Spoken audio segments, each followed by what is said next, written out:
Dobre, čiže OK, Zuzi. Čiže idem ti ukázať, ako teda urobíte ten zoznam tých kapitol, či kapitol tých tabuliek a, a grafu alebo obrázkov. Čiže takto. Čiže najprv takáto poznámočka, že Alex, ak ti robila ten nadpis, tak ti to, či ten obsah, tak ti to robila takým štýlom cez tieto nadpisy pravdepodobne. Čiže to znamená, že kapitoly máš už nejako očíslované. Dobre, čiže dáš takto klik na... Dobre, čiže teraz už ideme to len k tomu, že keď už máš teda urobený obsah, tak sa ti to, môžeš si urobiť to číslovanie štýlom takým, že bude ti to označovať, že napríklad teraz toto je kapitola 1, tak bude tabulka 1, čiarka 1. Tuto bude tabulka 1, čiarka 2. Čiže teraz ako to urobiť? Čiže klikneme na toto, na tento krížeček, čo sa tu zjavuje pri tabulke. Teraz ideme vložiť rozložené strany, ideme do referencie. Teraz tuto do vložiť popis. Dáme tabulka 1.1. Môžeme si ešte doplniť nejaký názov, napríklad, že tabulka, no to je jedno, no to je jedno. Hej, označenie tabulka, potom máme rovnice, blablabla, hej. Nad alebo pod, tak dáme pod, myslím, že tabulky sa dávajú pod. Teraz číslo nedáme, že zahrnúť čísla kapitol. Odfajknúť. Teraz to urobí také, že to ignorovať proste.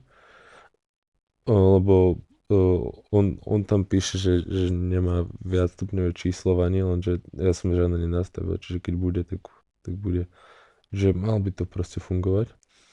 Dáme OK. Hej, čiže zjavil sa nám tabulka 1.1, no to je jedno, hej.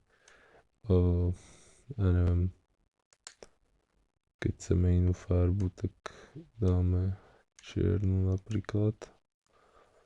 Dobre, teraz zájem druhú tabulku označíme, hej, znova vložiť popis, označí ako tabulka 1, 2, hej. OK, dobre. Teraz tu dáme vložiť popis. Teraz nie tabulka, ale potrebujeme graf. Graf tu ale není zadefinovaný, čiže to sa robí, ako nebudeš ho tam mať zadefinovaný, akože defaultne tam není, čiže treba ho tam dopísať aj, čiže ja urobím, že graf, teraz s veľkým. Dobre. Číslovanie zase treba zahrnúť číslo kapitol. Dobre, bude graf 1.1, hej. Dobre, graf 1.1.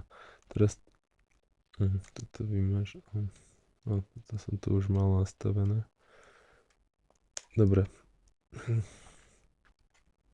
Čiže teraz už sme v kapitole 2, čiže ideme vložiť popis.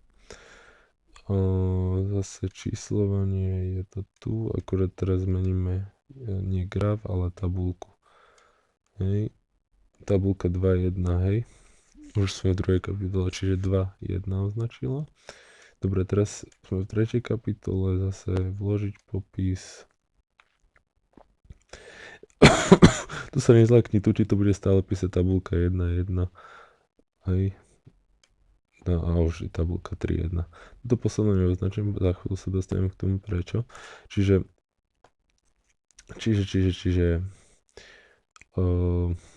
teraz tu si klikneš tam, kde chceš, aby sa ti vytvoril ten zoznam. Čiže klik, ja neviem, sem, hej. Dobre, čiže dáme, že vložiť zoznam obrázkov. Dobre, čiže to sa nám otvorilo toto okno. Teraz tu si dáme, že menovka popisu, čiže dáme teraz tabulky, čiže teraz všetky tabulky vypíše. Toto sú vodiaci znak, to je toto tu, hej. To môže zmeniť, že nie je napríklad, alebo že bude takýto, hej. Ok, hej. že takto ich označil. Tu sú strany napísané, prvá strana, druhá strana, hej. Teraz dáme vložiť zoznam obrázkov a dáme si, že vložiť všetky grafy. Graf sme mali iba jeden, čiže tuto ten graf 1. No a teraz prečo som tu poslednú neoznačil, lebo dáme tomu, že teraz ešte nejakú tabuľku pridáš, čiže dáš klik, teda akože takto je, že vytvoril si, teraz ďalej píšeš dokument bla bla bla a teraz povieš, a dám ešte ďalšiu tabuľku, čiže toto je ona, čiže teraz akože klik na ňu, zase vložiť popis, tabuľka, hej, a ešte doplníme, že nová tabuľka, či ju aktualizuje. OK, dobre. No a teraz dáme takto klik na toto, dáme všetky tabulky zvýraznia a dáme, že aktualizovať tabulku. Klik, dáme, že aktualizovať celý obsah. A je to. Čiže to je ono.